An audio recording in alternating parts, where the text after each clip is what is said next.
Sharada, KP, సూర్య, అపూర్వ, నక్షత్ర, భూమి అందరూ కూడా గుళ్ళో ఉంటారు. అప్పుడే భూమి చెర్రీ దగ్గరికి వచ్చి, చెర్రీ నువ్వు నాకు ఒక హెల్ప్ చేయాలి అని ఏదో సహాయం అడగటంతో, అలాగే భూమి అంటూ చెర్రీ ఒక వ్రతం బుక్కు పట్టుకొని పూజారి గారి దగ్గరికి వెళ్తారు.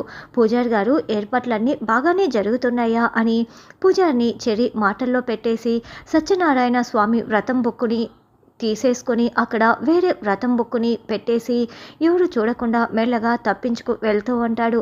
అప్పుడే ఆకాష్ అక్కడికి వచ్చి చెర్రీ అని పిలుస్తూ ఉండటంతో అబ్బా దొరికిపోయానా అని చెర్రీ కంగారు పడుతూ ఉంటాడు. చేతిలో ఉన్న బుక్ ఎవరికి కనిపించకుండా వెనక దాచిపెట్టుకొని ఉంటాడు. చెర్రీ ఏం చేస్తున్నావు నాన్న అని ఆకాష్ అనడంతో ఏర్పాట్లు ఎలా జరుగుతున్నాయో చూస్తున్నానన్నయ్య అని చెర్రీ అంటాడు. ఇప్పుడు వ్రతం జరగాలంటే వ్రతం బుక్కు ఉండాలి కదా చెర్రీ, నీ చేతిలో ఉన్న వ్రతం బుక్కుని ఇలా ఇచ్చేసేయి అని ఆకాష్ చెర్రీ చేతిలో దాచిపెట్టుకున్న బుక్కుని కాస్త లాక్కునేసి ఇదిగోండి పూజారి గారు అని ఇచ్చేస్తాడు. అప్పుడే భూమి అక్కడికి వచ్చి మా చెర్రీ చేసిన పనికి దేవుడికి బాగా కోపం వచ్చి ఉంటుంది కదా అని భూమి అంటుంది.